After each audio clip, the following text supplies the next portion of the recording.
Magandang araw mga kapitek! Ako po si Sir Willie Gieb, ang inyong lead trainer ng ating Encash review program para po sa mga aspiring principals po natin dyan. Ako po'y pumasa noong year 2015 and one of the top passers of our batch.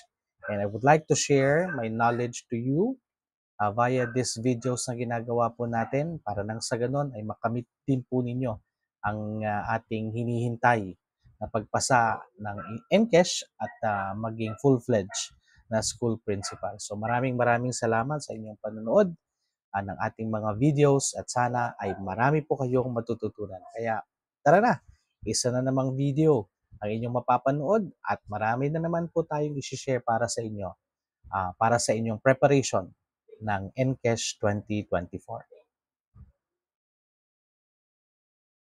Alright, andito naman po tayo sa isang video ng ating Encash review at ngayong araw ang ating discussion ay i-focus po natin dun sa tinatawag natin na School Improvement Plan Development or the SIP development. Ito ay naka-anchor sa ating DepEd Order number 44 series of 2015. Ang video na ito ay nakafocus doon sa mga iba't ibang mga proseso na kailangan gawin ng isang school head upang nang sa ganon ay magawa niya ng tama at maging makabuluhan ang development ng ating SIP.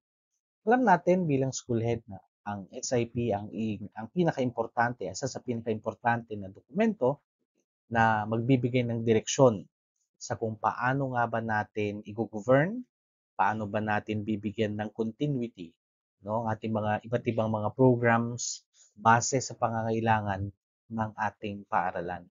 So, umpisa na natin ang ating session number 4, School Improvement Plan SIP Development. Itong video na ito ay hindi lamang para sa mga aspiring principals, no? Ang video na ito ay para din sa ating mga school heads na nasa field na nangangailangan din ng guidance kung paano nga ba nila gagawin at bubuuin yung kanilang mga SIP. Okay? So, but before that, tingnan po muna natin ang ating mga check your understanding. So, magkakaroon po muna tayo ng a little of the pretest. So, tingnan natin yung ating question number 1. So, check your understanding number 1. How should the school community planning team be formed? Yan. So, A, the school head shall have the prerogative to determine who will compose the SPT. Letter B, there shall only be 7 members of the SPT to ensure balance of representation. Letter C, the school head can add more members to the SPT if necessary. Or letter D, the school head should act as the consultant in convening the SPT. 5 seconds, go.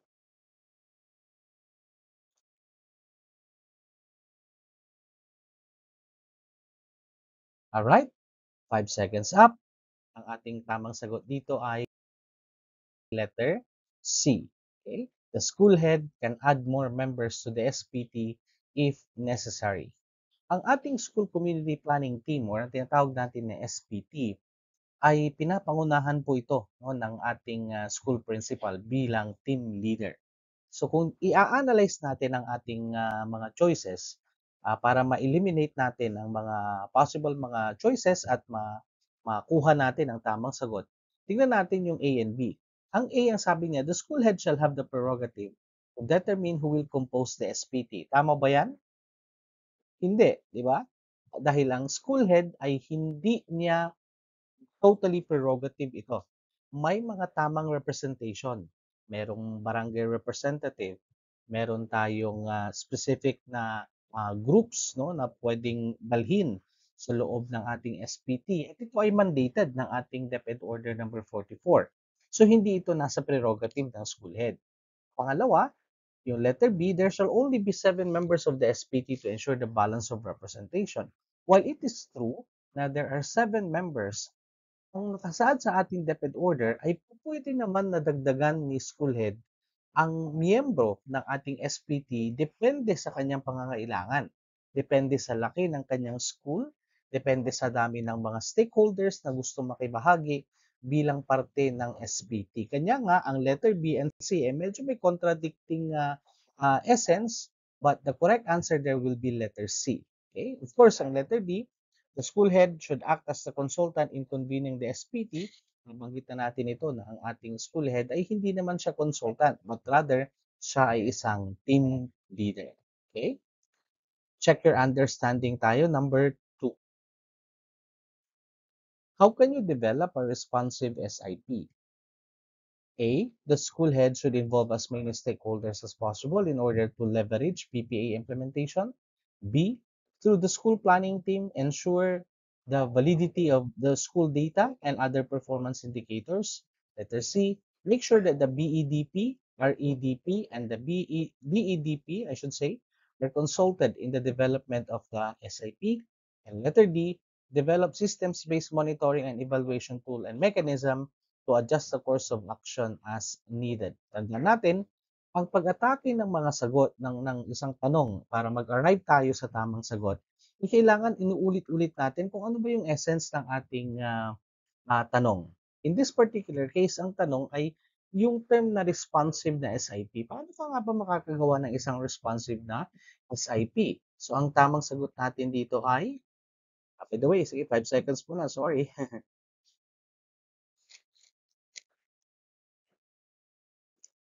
Alright, time's up. Tingnan natin kung anong tamang sagot. Ang tamang sagot natin dito ay letter B. Correct. The school head should involve as many stakeholders as possible in order to leverage PPA implementation. It should have been a positive note, no? Maganda naman yung A. Yun nga lang, is it really the one being required to become a responsive SIP?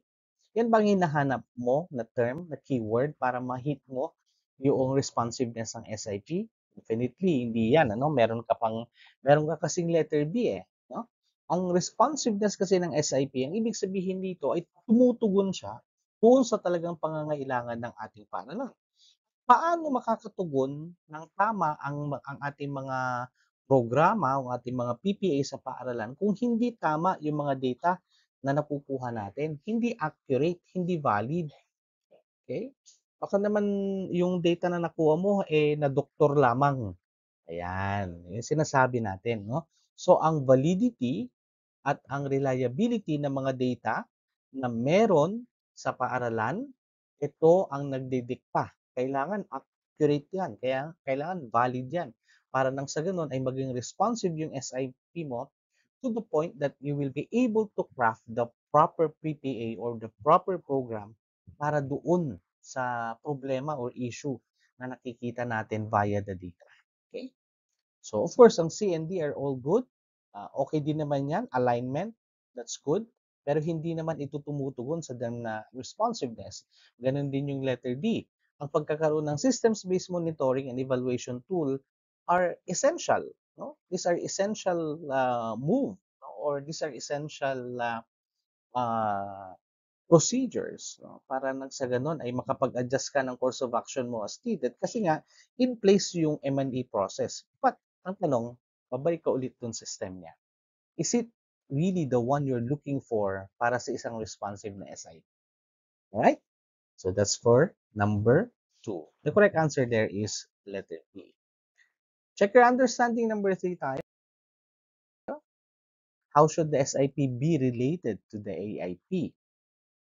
A. The AIP shall be the basis for the development of the SIP. B. The PPAs under the SIP will serve as the basis of the AIP. C. AIP and the SIP are related but not necessarily dictating the activities to be undertaken on a yearly basis. Or letter D. The gaps in the implementation of the SIP shall be addressed through the AIP. 5 seconds, go.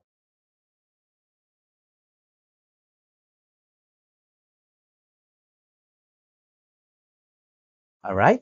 Ang tamang sagot natin dito ay letter B. Bakit letter B? Ano ba ang relationship ng SIP and AIP? Tandaan natin, ang SIP is the School Improvement Plan. At ang AIP naman ay ang Annual Implementation Plan. Alright? So the AIP shall be the basis for the development of the SIP. Alright, is it true? Definitely not. Baliktad yan. Ang SIP ang basehan ng paggawa ng AIP. Pangalawa, letter B. Bakit ito yung tamang sagot? The PPAs under the SIP will serve as the basis of the AIP, which is true. Yung mga programs, projects, and activities na na-identify under the SIP ay yun ang magiging basehan para makagawa ka ng iyong AIP. Dito mag-a-anchor yung annual implementation plan. Kung naka-develop ka ng PPA for this particular issue or for this particular problem being identified, yung PPA na yon ay gagawan siya ng programa for the next 3 years. At kung ano yung programa na nakaakibat doon sa pag-address sa issue na na-identify natin, ito ay ina-actualize natin. Ito ay nare-realize natin sa pamamagitan ng paggawa ng ating mga annual implementation plan so that you will be able to keep track no, doon sa progress ng implementation ng program. Okay? AIP and SIP are related but not necessarily dictating. Definitely, mali na yung statement na yon. It's because the AIP and SIP are basically related. No? So, kumbaga, hindi mo pwedeng ihiwalay yung isa dyan. Letter D, the gaps in the implementation of the SIP addressed through the AIP. Eh, hindi naman ganun, no? Kasi nga, the gaps are already identified during the development phase pa lamang ng SIP. So, pag na-identify mo na yan, ibig sabihin, ina-address mo na siya via the SIP and the AAP. Sisiguraduhin mo na wala ka ng gap no, doon sa area na yun. Kasi nakita mo na nga siya during the data gathering pa lang at doon sa gap analysis na ginawa mo, for example, nakita mo na dapat ito at hindi na siya ginagamit pa na or yung statement na ito basically no, yun ang mali na no. So because the gaps were already identified no in the SIP at wala ka na dapat iiwanan na gap. Pwedeng i-address pa ng ating AIP. Alright? So I hope that these 3 questions opened up your minds in terms of yung ating development no, ng ating SIP and the different processes that are involved. Okay? So, by the way ha, mga kapitek, kung may mga comments po kayo, may mga gusto kayo na i-comment at may gusto kayo na topic na i-discuss po natin, ay i-comment lang po natin, no? Para lang sa ganun ay maglaan tayo ng time, no? Para dyan. Okay? So now, let's go into the details of the procedure. Mm-hmm. Pasensya na po, no? Yung ating data ay kumbaga, kinonvert lang po kasi natin yung PDF na ito papuntang PPT and hindi ko na po siya ginalaw dahil napakaraming mga hindi nabasa ni I Love PDF nung kinonvert ito from PDF file going into the PPT. But at any rate, i-download na lang po natin kung meron kayong definitely may copy naman kayo nito, soft copy, no? The DepEd Order number 44, series of 2015. Okay, dito nakapaloob po yung ating SIP process. Okay? So, ito ay nai-release noong September 29 of 2015 at ito ay sa panahon pa no, ni DepEd Secretary Brother Armin Luistro. So, ito ay naka-anchor ang pinaka-primary legal basis ng ating SIP ay walang iba kundi ang ating RA 9155. Nakikita natin ito dyan. It's the Governance of the Basic Education Act. Right? Yan. So, Basic Education Act. So, makikita natin na ito po yung ating primary. No? Ito yung primary na ating date or legal basis for that matter. Alright. Now, binabanggit dyan na yung SIP is a roadmap that lists on specific intervention that a school, with the help of the community and other stakeholders, will undertake within the period of 3 consecutive school years. Tandaan po natin ito, no? 3 consecutive school years. The implementation of the development of the activities integral in the school, such as projects under the CI, the creation and the mobilization of the learning action cells, and the preparation of the school report card seeks to provide those involved in the school planning and evidence-based and systematic approaches with the point of view of the learner as a starting point. Tandaan po natin, syempre, bakit natin ginagawa itong SIP natin? Basically, because we would like to improve the quality of the instruction that we are giving, hence, we can improve the delivery of instruction to our learners. Sabi ko nga kanina, ito yung Biblia, no, ng mga school heads in terms of the different programs na kailangan po natin na gawin bilang mga leader ng ating eskwelahan. Karami ng pages na ito pero i-highlight na po natin ang mga importanteng parte ng ating essay. Right? So nabanggit ko na yung rational kanina na ito ay anchored in terms of yung RA 9155 natin bilang our primary legal basis. Ang iba pang rational na nabanggit natin dito is that the SIP, no? In the spirit of shared governance, the school with its stakeholders collaboratively prepare the SIP through the analysis of their school and the learner situation. Ito yung binabanggit ko kanina dun sa first question natin, no? Or in one of the questions, no? I have mentioned about the essence, no? Na ang pagkakaroon ng tinatawag natin ng shared governance. Ibig sabihin ng shared governance ito is that we are allowing, no, the the kumbaga the layering of the governance na po pwedeng makapag-involve tayo ng ating mga stakeholders at magkaroon sila ng mga boses, no, pagdating po sa ating yung school operations or policy making in that particular sense. Based on the review ng ating SIP and the SRC in that 2009, dito nga naging malaking bagay, malaking block yung pag-buo ng mga CI projects. Nauna kasi yung term na CI na nabanggit eh. And then eventually, from the CI, inilapat na no, yung ating SIP development. Kasi nga, we do not really seek the perfection of the program, perfection of our operation, but rather the continuous improvement of our different processes. Siyempre, nag-i-evolve ang ating school. Every year, nagkakaroon tayo ng mga different issues. There may be constant issues along the way, pero every year, merong mga pagbabago yan. Kailangan natin na rapin. So, kailangan mag-i-evolve din yung klase ng approach na ginagawa natin. The reason why, tinitignan natin yung 3 taon being the roadmap of the SIP implementation. And every 3 years thereafter, nagkakaroon dapat tayo ng review kung mapa ba yung ginagawa natin ng mga iba't ibang mga PPAs sa ating paaralan. Okay? So, nabanggit natin yung CI, the continuous improvement, bilang isa sa mga rational. It should also be evidence-based. Ito yung binanggit ko kanina, na ang unang-una na gagawin natin ay ang pagkakaroon or ang unang-una na gagawin natin ay yung pag-ensure na ang ating data ay talagang valid data, kaya ang evidence-based din. Paano mo masasabi na may problema tayo sa ating mga non-readers or mga non-numerates? Paano natin masasabi na nagkakaroon ng lag sa partnership?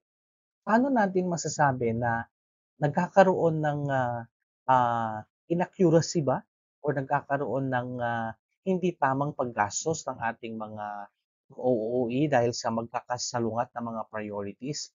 Ito ay dapat backed up by data para malaman natin na meron talagang problema at ma-identify natin na ito ay isang priority improvement area. Kailangan it is evidence-based. Okay? Meron kang data na pinagbabasehan para maging responsive yung ating program. Okay? Next. Okay. Let's go into the different steps. Hindi ito malinaw, pero ang pinapakita lang natin dito is yung APA, which will also be properly discussed later on as we go on with the different details of this DepEd order. Pinapakita ko lang po sa inyo yung DepEd order. Ito yung actual no, na DepEd order po na pinagbabasehan po natin. Ayan.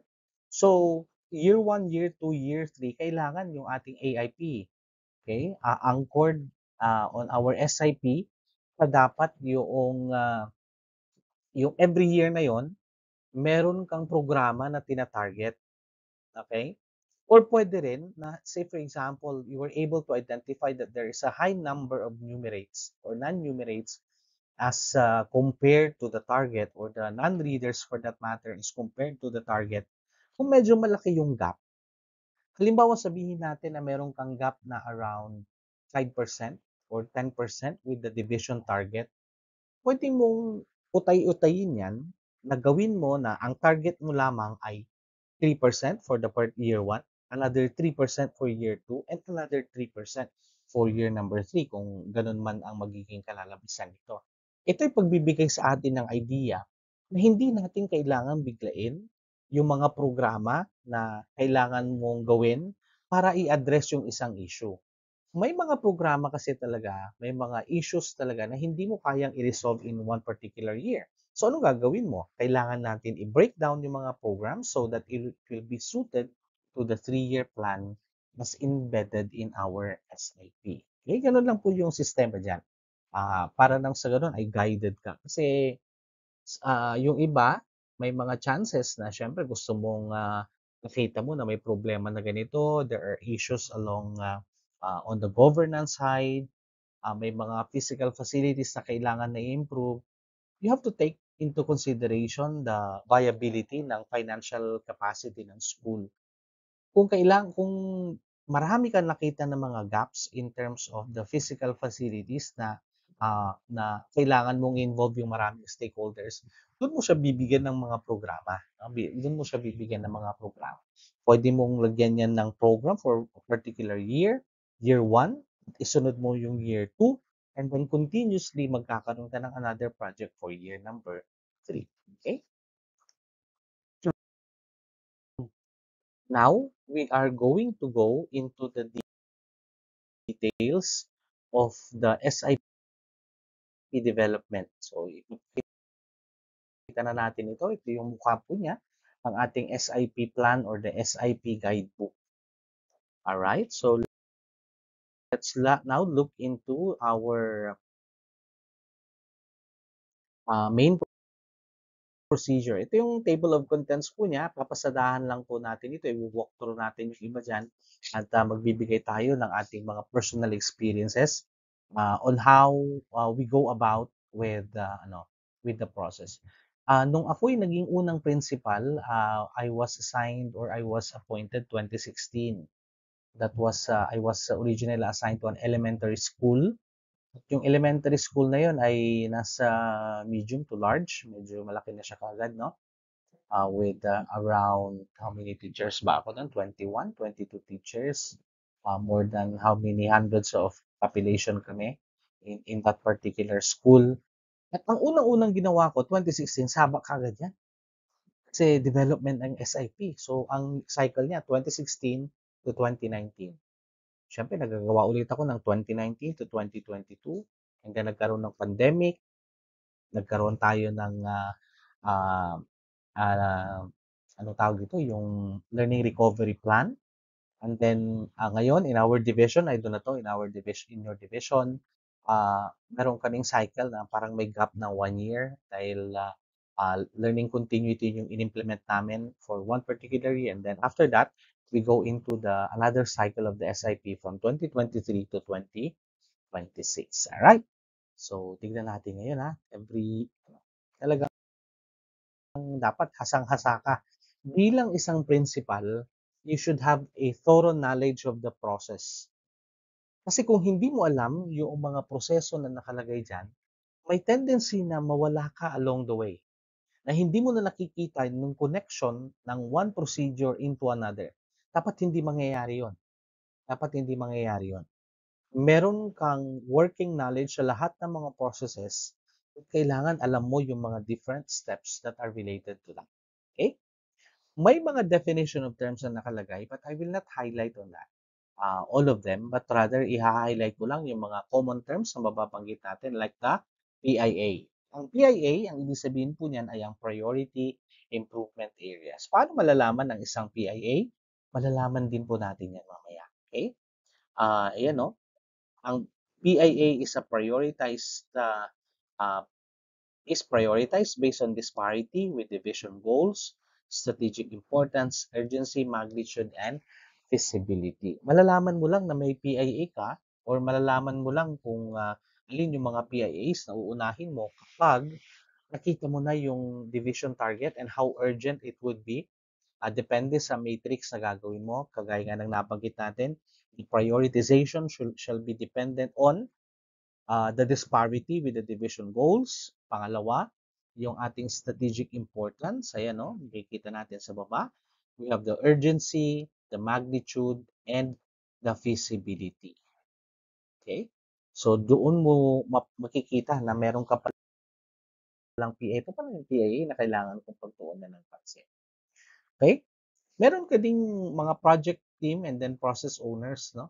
So parang isotherm ito kung makikita natin. Gusto ko lang i-emphasize na in our case, sa paggawa natin ng ating mga programa, bawat PIA na makikita po natin or bawat priority improvement area na gagawa natin ng programa. Halimbawa, nakita mo na meron kang mataas na non-numerate. So, kukuha ka ngayon ng project team anchor na nakaangkla yung kanilang trabaho in addressing kung ano yung purpose why the team was created in the very first place.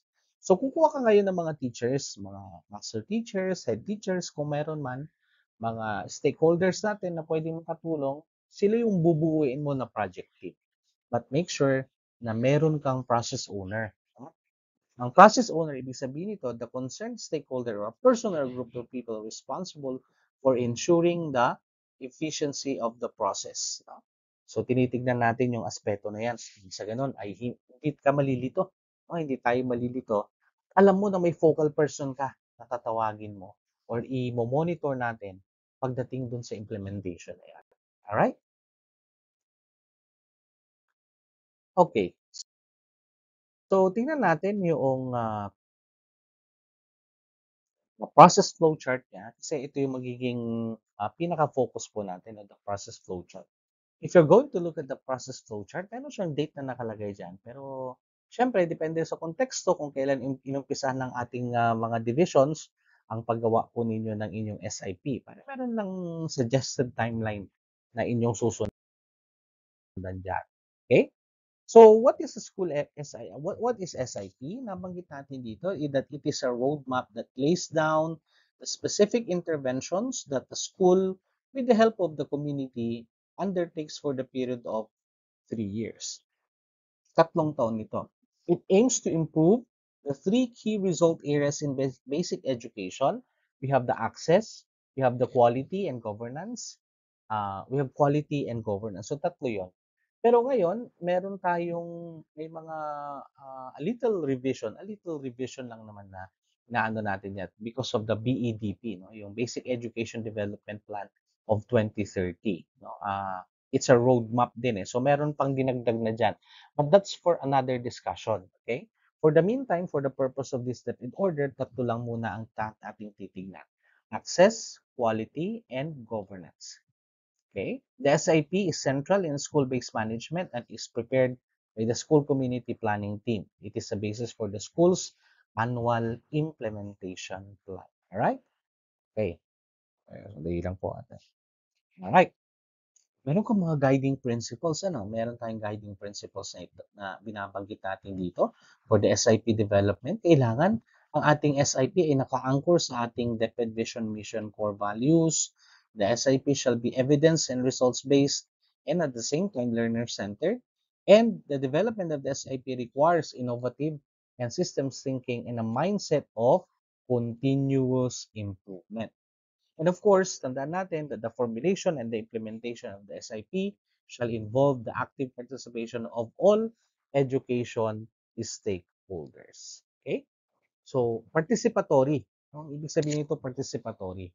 Maraming tanong sa principal's test ang, hindi naman, alam naman natin ito, no? It's not, ano naman, that you really have to have a deeper understanding. Pag sinabi natin na maraming mga principles, hindi naman in toto na principle yung tinitignan. Ibibigay yan verbatim. But rather, ilalagay yan sa isang situation in which your idea of what is participatory all about. No? Ano ba yung ibig sabihin? When you say participatory, it talks about what? ano yung essence nito. So, tinitignan natin yung aspeto na yan. So that, alam ninyo na ito binabanggit natin, no, na that it's one of the guiding principles, yung participatory, para nang sa gadon ay makubuo ng magandang SIP ang isang school head. Okay? Ito yung illustration kanina, yung APA framework. So, ano ba itong APA framework nito? We have assess, plan, and act. Assess, plan, and act. This is the overall SIP cycle. Ano nakikita natin dito is the continuous improvement kasi leading yan. Ibig sabihin, from year 1 to year 3, the implementation ng ating mga programs ay continuous pa rin yung ating development and the ability to adjust the course ay nandiyan pa rin yung aspeto na yan. Ang ibig lang sabihin natin dito, in the process of SIP development, of course, nagkakaroon tayo ng assessment. We do assessment of the school processes, the different data na meron ka sa school, and then after the assessment, we do planning. Nakabase lagi yung planning doon sa data na nag-gather natin from the assessment phase. And then, the act shall be always dependent on the plans that were developed. Okay, ganun din. Kapag katapos na yan, babalik ka ulit doon sa assess. Ang importante na konsepto na alamin natin dito is that ito yung 3-year plan that can be realized with the 3-year program at ang bawat noon ay meron kang tina-target. So the AIP of year 1, AIP of year 2, and the AIP of year 3. Again, depende yan sa kung anong issues ang tina-target mo. May mga problems and issues na kaya mong solusyonan sa isang taon. So, pwedeng imong ilagay yan sa AIP year 1 kung kaya naman ng iyong budget or kaya naman ng mga stakeholders na pwedeng tumulong. No? Depende yan sa kanila. Pero kung meron kang mga program na talagang sa tingin mo hindi magagawa in one particular year, okay lang yan. I-flow rate natin yan, ilagay natin yan sa 3 taon. Okay, that's the essence of this procedure. Pero wag natin kakalimutan na ang bawat taon na yon ay meron pa ring APA. Nag-assess ka pa rin, nagpa-plan at saka nag-a-act. Kasi year by year, merong mga data na pumapasok. At yung mga data na yan ay kailangan natin i-consider. So, whatever that we have gathered, we have implemented within year 1, ito na ay ipapasa na natin dito kay year 2. Kaya nga meron kang continuous improvement eh. Alright? Pag ganun ulit, in the year 2, assess plan act ka na naman. Pumasok yung data, nag-implement ka ng mga programs, nakita mo yung mga kailangan mong i-improve, whatever may that be, ipapasa na naman yan in year 3. Kaya nakikita natin ulit yung continuous improvement na nandito. Alright? I hope that you're following, Maraming salamat muli sa inyong panonood. Naka 30 minutes na tayo. So, sana nag-enjoy pa rin kayo. Sana ay natututo pa rin kayo. Meron pa rin kayo napupulot dito sa mga pinag-uusapan natin. Kung may mga tanong po kayo, may mga comments, feel free to put that in our comment section. At huwag kakalimutan you can also like, share, subscribe. You can share po yung ating video para mas marami po ang makapanood. Right? So let's go into the preparatory activities. So ang step 1 natin is the preparation for the SIP development. Under step 1, meron kang iba't ibang mga activities. So, under step number 1, yung preparation for SIP development, tandahan natin yung activity 1.1 natin is the gathering and organizing the necessary data. Anong ginagamit natin na tool dito? Yung School Community Data Template. Can be found in Annex 1A of DepEd Order number 44, Series of 2015. No? Marami po yan. Maraming laman po yung ating Community Data Template. Sino gagawa niyan? Yung team muna natin sa school, no? To be led by the school head. Sabi niya dyan, malinaw yung nakalagay, The school head shall lead in the profiling, Shall lead in the profiling and gathering of the data and shall conduct meetings with the stakeholders if necessary. Okay? So, yung mga personnel sa paaralan, sila yung tuwang ng ating school head in terms of the gathering ng data. Pwedeng mag-tap na ng mga stakeholders natin dito. Pero essentially, yung 1.1 ang pag-gather ng data ay makikita natin, papakita natin yung tool. And I bet you knew that already. Ito yung binabanggit natin na responsiveness. Okay? No sugar coating of data. Hindi mo maaabot kung ano yung gusto mong mangyari sa paaralan mo, kung sinu-sugarcoat natin yung data,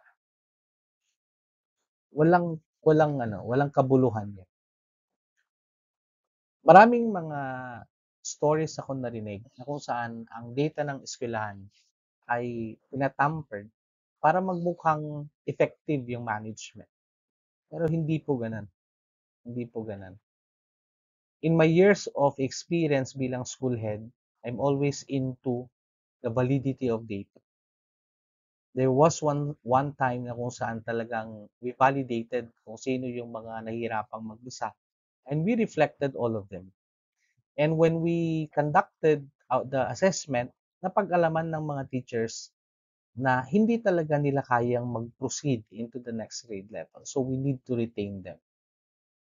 In consultation with the parents, we really talk to them para nang sa ganun makita nila na nahihirapan yung mga bata catching up with their lesson because of yung difficulty in reading and comprehension. So, nagkaroon kami ng special program para doon. No sugar coating of data, please. Yan ang essence ng SIP. No? Hindi ito pagandahan ng SIP kasi ang ganda ng SIP natin ay nakadepende kung gaano ito natutumbok na bibigyan ng solusyon ang mga problema na nakita po natin sa ating mga paaralan. Okay? So that will be for 1.1. In 1.2 naman, you form the SPT na. Pagkatapos na mag-gather yung data, then you gather the SPT. Ang SPT ay binubuo ng mga sumusunod. Tingnan natin ito mga composition. Ano po? Yung school head bilang team leader, nandito po siya. Okay? Walang ibang function dyan ha. Hindi siya consultant. Pero si school head ay team leader. Bilang team leader, ikaw ang nangunguna. No? Bilang team leader, ikaw ang nasa front. No? Ikaw ang nagli-lead sa kanila. Hindi yung ikaw yung taga-pirma lang. Okay? Huwag naman sanang ganun. Of course, meron tayong student representative. Usually, ito yung ating mga SSLG president. But the SSLG president can also nominate kung hindi naman but usually nga lang ito yung mga presidente ng mga organisasyon kagaya ng teacher representative, pwedeng yung mga faculty, yung faculty and personnel association, parent representative, usually the PTA president yan, barangay LG or barangay LR representative, pwedeng si kapitan or pwedeng representative ni kapitan, member of the BDRRMC, and the member of the School Child Protection Committee. Yan, yun yung mga composition niya. Ilan sila? 7. Okay? Pero sabi nga dyan, malinaw din yung pagkabanggit na hindi naman necessarily na 7 lang. No? School head can sign more. No? Kagaya ng non-government organization, kung medyo malaki talaga yung eskwelahan. Meron kang alumni organization, for example, gusto mo silang involved, pwede rin. Depende nga sa pangano. Sa hindi nawawala yung basic composition ng 7. Right? Yeah. So, multicultural settings, IP and Muslim representation should be considered. Pwede rin yan. Okay, representatives from the committees adjacent to the one where your school is located may be included as members. Alright? So, yan po yung mga provisions na nakalagay po sa ating book. Okay. Ang activity 1.3, you now convene the SPT for orientation and vision sharing. So, pag nabuo mo na, magkakaroon na ng orientation, magkakaroon na ng scheduling, magkakaroon na ng vision sharing. Bakit kailangan ito? Tatanungin sa exam, bakit kailangan niya? Para nasa iisang page lang kayo. Yan ang essence no. The SPT members should be informed about the mandate of DepEd on the SIP para alam nila bakit kailangan nating gawin ito. Bakit they are also to be involved. The SIP key features and principles are also to be discussed para naiintindihan saan nanggagaling. Anong kwento para may kwenta? May kwenta, may kwento. SIP development and implementation cycle and phases so that timelines will be properly covered and they will also be notified. Ganun din sila. Alam natin na mahirap i-gather ang mga ito dahil sa magkakaibang background. Pero pag nagkaroon kayo ng vision sharing, magbibigay yan ng konteksto sa kanila na, ito pala yung trabaho namin. No? So you have to involve them. They need to be properly oriented as to how the SIP will be developed. Okay? Ayan. Of course, may mga activities yan na nagagawin dyan. Hindi na natin ipapakita. Under the assess phase, no, let's go into the step 2 pa rin tayo. We have identified the priority, identify or review the priority improvement areas. Okay? So, ano gagawin natin dito in the preparation? Ano? Ang paggawa ng ating, we now have to present. No? So, we identify and we review the priority improvement areas. Para magawa natin yan, kailangan duman tayo sa iba't ibang mga procedures. Una, we present and discuss the information gathered during the preparatory activities. Ipakita natin yung resulta ng ating school community data template. And after that, gawin natin yung gap analysis. Ito yung essence ni gap analysis. Nakita mo yung status ng iyong paaralan. Nakita mo na yung paaralan mo, meron kang dropout rate na 2%. Sabi ni division, dapat 0% yung target. Ang tanong, is your school contributing to the success of the division? Ang target ni division ay 0%, pero ikaw sa school mo lumabas sa iyong data gathering na nasa 2%. Is your school contributing to the success or to the objective of the division? Di ba hindi? Kasi 0% sila eh. Pero lumabas 2% ka. Ibig sabihin, may gap. Ayan. Paano mo malalaman yan? Punta ka kay Annex 3. Okay?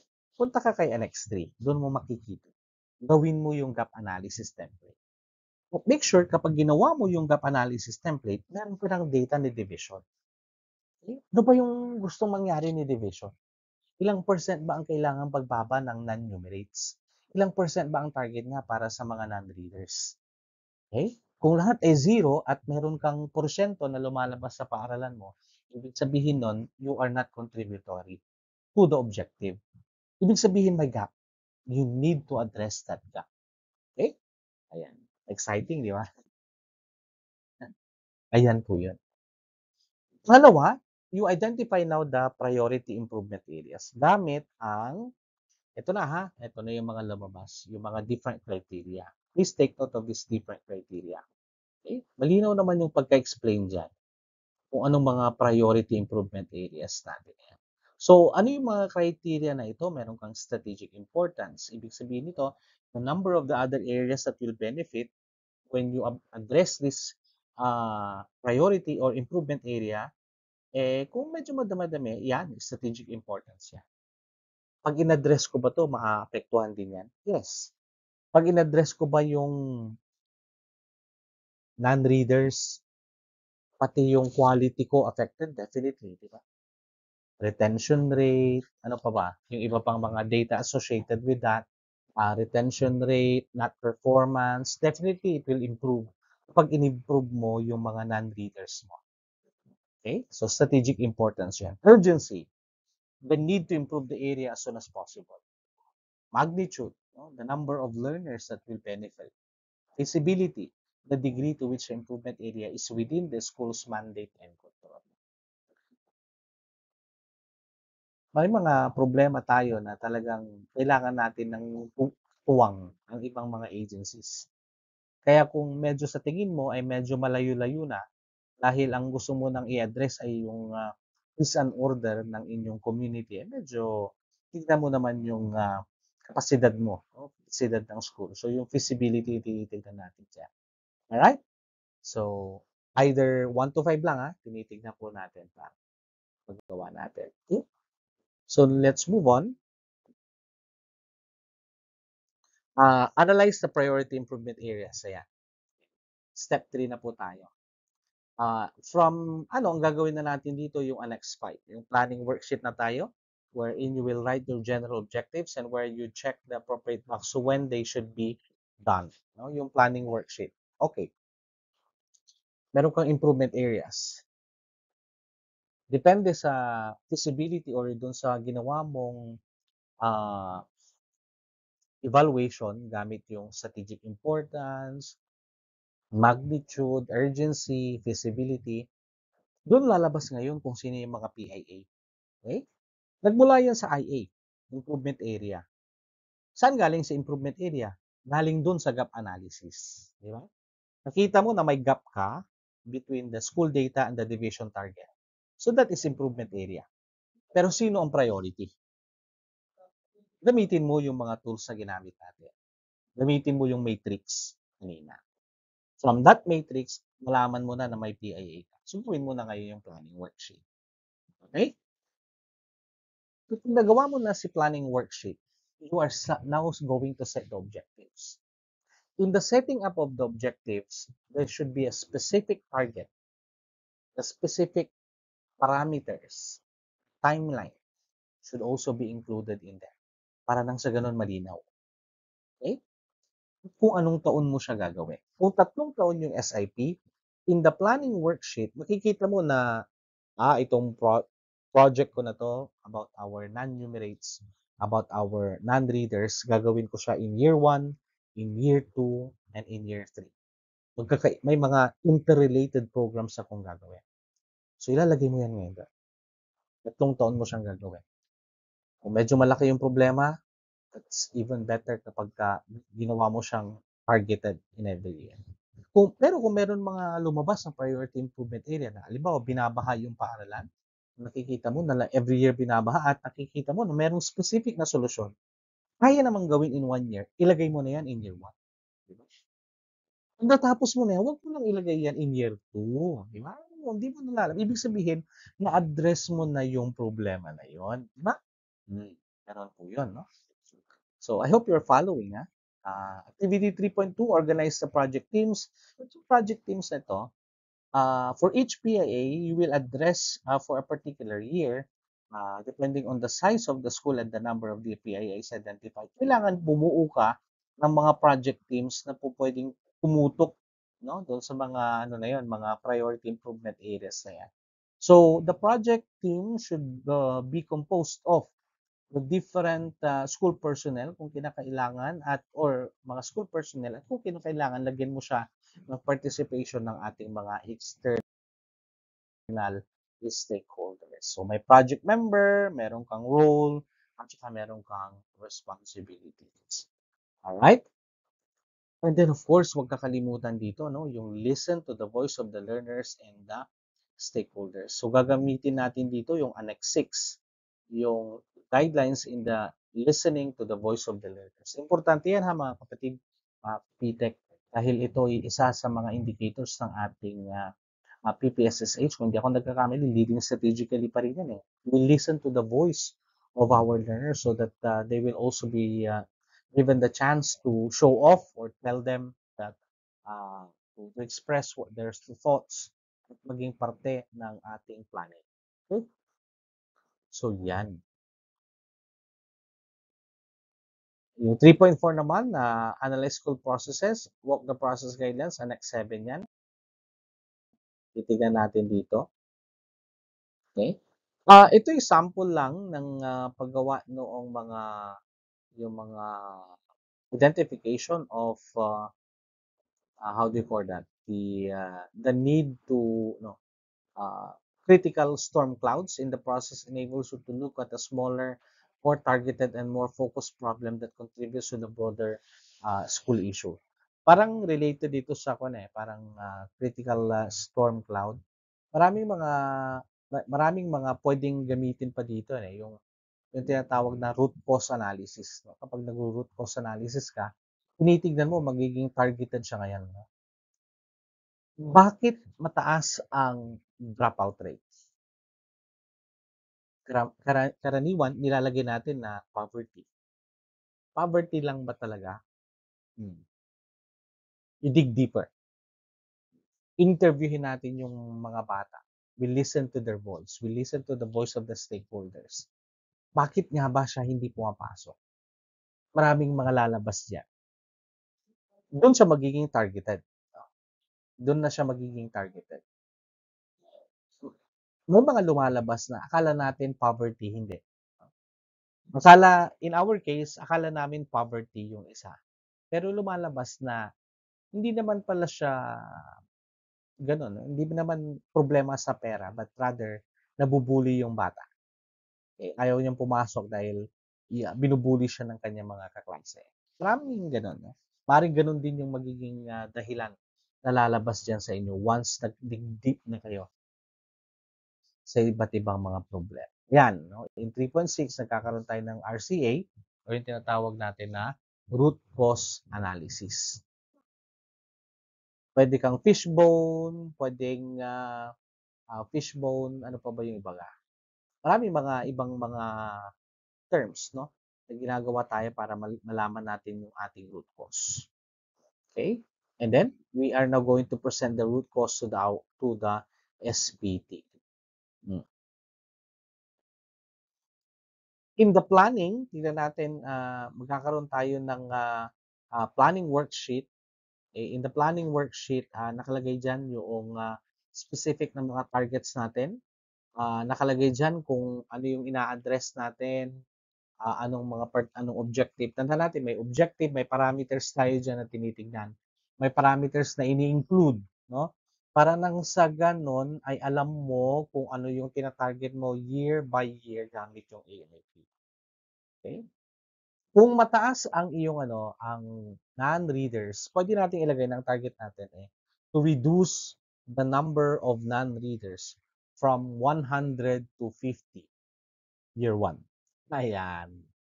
For school year 2023-2024. Pagdating ng pangalawang taon, gano'n na naman. That's how you set the general objectives and the targets.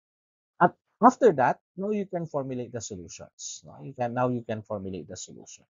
The assigned project teams for the identified PA will then brainstorm solutions. Saan nakabase yung solution? Nakabase siya doon sa ginawang RCA, root cause analysis. Kala mo poverty, bullying pala. Baka naman mas may mabigat pa na dahilan. Okay? You listen to the voice of the learners. That's how you formulate solutions. There are many factors that you are now going to consider. The voice of the learners will be one. You go back to the data, and then you try to verify that data gamit itong mga RCA na ito. Maraming mga RCA techniques na pwede ninyong gamitin. Okay, and now we're going to develop the project designs. In the project design, ay ito yung ating Annex 9 na ha. Meron kang project work plan and budget matrix.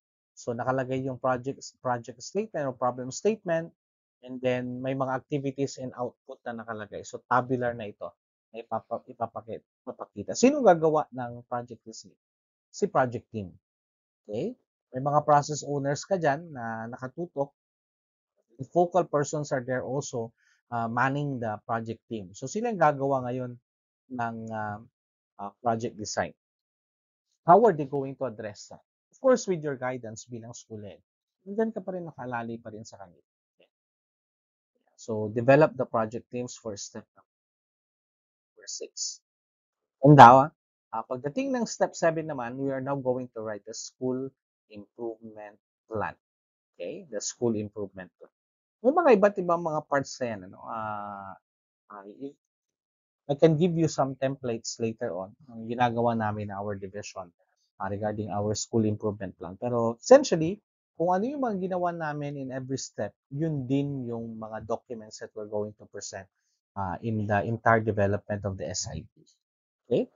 And then from the SIP, we're now ready to prepare the AIP or the annual implementation plan. Again, ang annual implementation plan ay year by year program. It targets kung ano yung mga problema na na-identify or issues that were identified or the PIAs as we coined them in our SIP. Right? And then we now go into the action. Yun yung exciting part. No? Dito ka na, we test the solutions. Ginagamit muna natin yung small group. Okay? Test it out first on small population to reduce the risk of failure. Okay? Lalo na kapag may mga innovations kang ginagamit, in order to improve the non-readers, lessen the number of non-readers, gamitin muna natin yung small group. Kaya nga nagkakaroon ng testing ng solution for step number 9. Pag nakita mo na okay pala siya on step number 9, then you can now roll out the solutions. Meron ka ng, kung successful yung naging testing, ibig sabihin, ready na to roll out yung ating solution. Alright? Kung hindi naman, or pagkatapos ng ating implementation, babalik na naman tayo dito. As we check the progress of the AIP implementation year on year, dito na papasok yung importansya ng monitoring report. So, merong project monitoring form na gagawin, but depende yan kung ano yung diskarte na gagawin ni school head sa kung paano yung konteksto ng kanyang school. May mga small, may mga medium, may mga large. So, pwedeng yung ating project team ay may iba din na monitoring team na titingin doon sa kanilang progress. So meron tayong project monitoring report form is embedded po in our SIP TEPED order. Okay? Ito na. Pag na tapos, alright? Kapag ka nakapag implement ng ating mga programs, ng ating mga projects, we are now ready to present to our stakeholders the status of our school profile and the status of the project implementation sa pamamagitan po ng ating school report. Okay?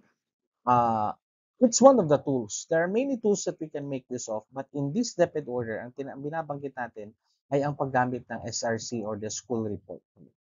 The SRC is not for planning. We have the school community data template yan to help you plan.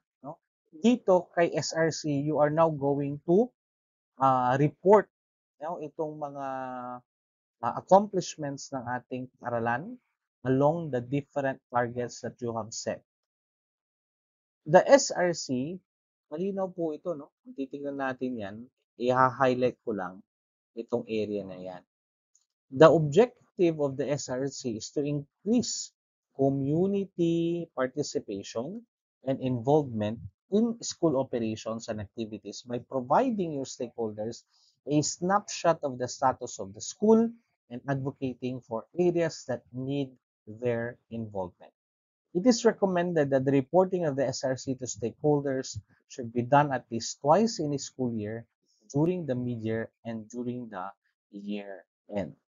Importante na we are communicating properly to our stakeholders so that they will be able to see how you are working.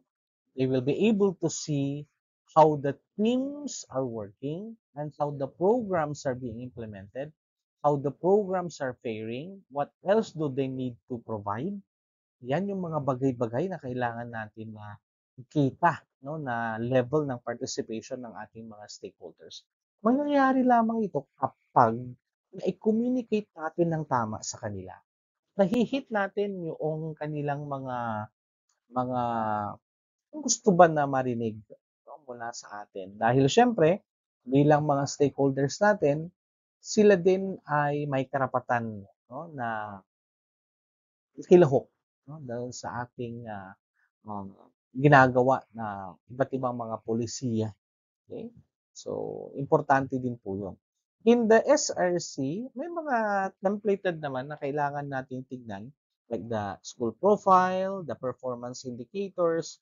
These are the things that we can show them. Under the school profile, pwede mong ibigay ang enrollment, enrollment, health and nutritional status, learners materials, teachers professional development, funding sources, school awards and recognitions, and other profiles na po pwede mo pang idagdag. Under performance indicators, pwedeng makahati ito into access, into quality, and into governance. Okay? Ayan. So, what are the steps in preparing the SRC? Of course, using the SRC summary of information as reference, the SPT extracts the data from the school community planning template. And then pangalawa, the SPT analyzes the data and writes the interpretation below the graph. Ito yun. Ito yung nauna kanina. And lay out the graph, the charts, and the interpretation using the suggested SRC template. Para nang sa ganun ay meron na tayong template talaga ng kung paano natin gagawin yung presentation ng ating SRC. Sa ibang mga pagkakataon or konteksto, ang school head ay ginagawa niya yung tinatawag natin na SOSA, State of the School Address. No? Pwede rin ito na maging avenue para maiparating sa ating mga stakeholders kung gaano nakalayo or gaano na ka dami yung mga accomplishments na nakita natin in terms of yung ating SIP implementation. Good. Ayan. I hope that nandyan pa rin kayo at kayo pa rin po ay matyagang nakikinig sa ating video na ito. Medyo mahaba lang siya. But I have to make it short na nasa 1 hour lang po itong video natin para alam natin yung mga bagay-bagay na tinitignan po natin for the SIP development. Sabi ko nga kanina, kung may mga katanungan po kayo ay i-comment lang po ninyo sa ating comment section and we will go back to your questions para nang sa ganun ay magkaroon tayo ng iisang ideya o direction. Ayan. Ito yung sample ng Annex 1A, School Profile. Makikita natin na nahahati ito into access, quality, and governance. Ito yung mga hinahanap po na data. Para sa mga naging TIC na or OIC na, alam nyo na po ito dahil ginawa nyo na yan for how many times tayo nag-prepare ng ating SIP. So, may governance pa rin ito. Access pa rin yan. So, we have our children reported as victims of abuse and violence, stakeholder support to education. Okay. Ito, situation of children, nasa access pa rin in and out of the school. Yung population ng children natin in school, tinitingnan natin yan. Okay. Ano yung mga dahilan, bakit hindi sila nakakapasok, yung gender delineation, ano yung mga iba't ibang mga dahilan ng mga kababaihan, ba't hindi nakakapasok, sa mga kalalakihan din naman, ganun din. Okay. So, hanggang dito sa page na yan, ay sama pa rin po ito, medyo mahaba-haba yan yung tinatawag natin na school community data template. Quality, ano ba hinahanap sa quality? Number of learners who are in the frustration, instructional, and independent for the current school year. That's something to do the field yearly report. At kung ano man yung tools na ginagamit natin in our divisions or in our regions para po malaman natin kung nasa na nga ba yung mga bata in terms of their reading ability. So, ito'y nasa quality pa rin. Ang next 2A naman ay ang child-friendly school survey. Meron tayong survey na ginagawa dyan. That has something to do with yung ating, how do you call that? Learner-friendly school. How well we are providing the important aspect of our learners to learn conducively. So, tinitingnan natin yung ating child-friendly school. Alright?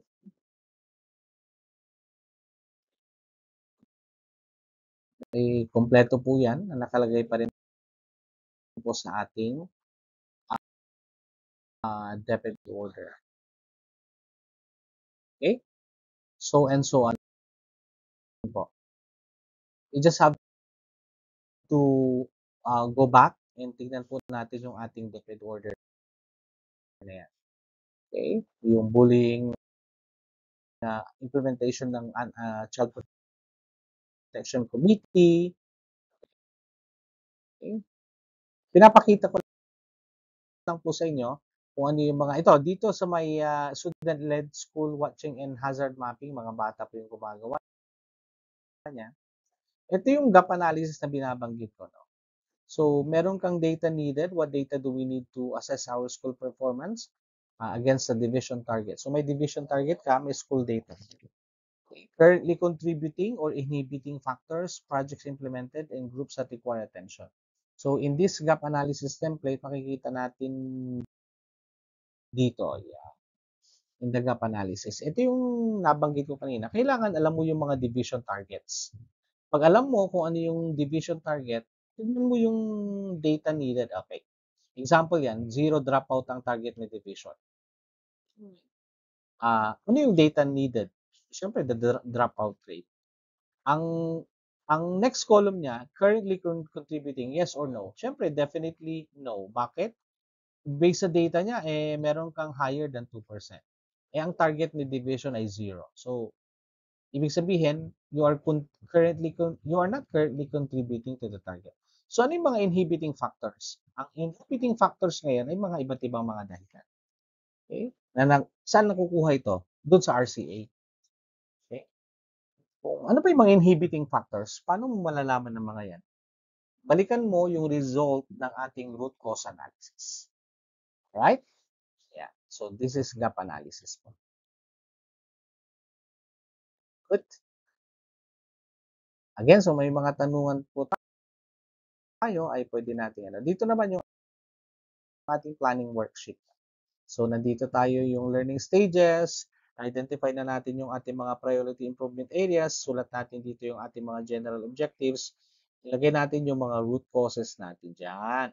Kasi yung mga root causes natin yan, yun ngayon ang gagawa natin ng specific na programa ng ating mga project teams. Okay?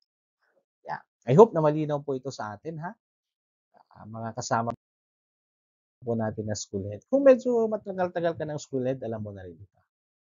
Right? So, again po, maraming salamat sa ating panonood ng ating video na ito ng SIP. Sana ay nabigyan pa po natin ng linaw or nakapagdagdag tayo ng inputs para po sa specific na paggawa ng ating SIP. Okay? Tandaan lang po natin yung ating example natin na fishbone diagram. Ito yung mga sample lang po ng ating RCA or root cause analysis. Meron kang fishbone diagram, meron kang YY diagram. Pwede mong gamitin yan. Sabi ko nga sa inyo, there are many techniques na pwede mong gamitin for the RCA. Ito lamang yung suggested dito sa ating DepEd order na nakalagay. Dalawa po yan. Ang pangatlo, yung problem tree. Pwede mong gamitin din yung problem tree nito. Okay? Pero ang maganda ko sa akin, personally, yung YY. Kasi parang doon mo makikita why. Okay? Not going to school, why? Hindi nabibigyan ng baon, why? So, may why ka pa rin. Hanggang sa umabot ka na doon sa why na hindi mo na na-deduce mo na talaga yon na ito na yung pinaka-basic na dahilan. Ibig sabihin, nakahanap mo na talaga yung root cause ng problema na yan. Alright? Root cause analysis. And of course, ito yung ating project work plan and budget matrix.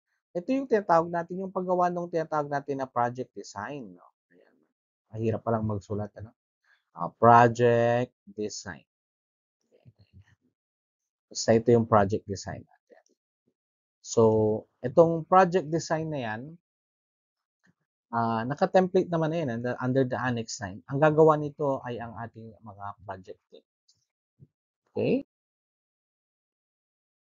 And, syempre, kapag nakuha mo na yung planning worksheet na yan, i-divide mo na yan kung anong year. So, ano pa yung mga iba't ibang objectives na nakuha natin, lalagay natin dito. Pwede nating lagyan ng mga pangalan yan, ha? Pwede nating lagyan ng project basa, project bubong, kung ano mga project na gusto mong ilagay dyan. So, in our case, may mga para to shorten it up, may mga acronyms na inilalagay, Project Basa, Project Lipad, okay? So, Project Angelo in our case, in one of the schools na na-handle ko ay meron kaming Project Angelo Plus, kasi dumating na ng senior high school pero non-reader pa rin, or should I say slow reader pa rin, under some frustration level pa rin, pero nag-senior high school na. So, doon kami na-inspire doon sa tinawag namin na Project Angelo. And then, nung sumunod na taon na nun, marami pa pala kaming, syempre dumarating yung mga grade 11, ina-assess namin, nalalaman namin na meron pa palang mga ganong mga cases. Kaya binago namin yung title. So, dati, Project Angelo, ngayon, Project Angelo Plus. Marami na po kasi sila. Right? Ayan. Okay? So, I hope po na nakakapagbigay po kami ng linaw sa inyo. And once again, maraming salamat po sa inyong panonood. And we're hoping na ma-share po ninyo at makapag-comment po kayo, makapag-subscribe na rin sa ating YouTube channel. Para nang sa ganon ay mas dumami pa po yung ating mga makakapanood ng ating video, and if they also would like to improve their practices, and they will also be able to pass the test eventually. Right? So once again po, maraming salamat. This is Sir Willie, and sana may natutunan po kayo. Sa susunod pong muli, maraming salamat.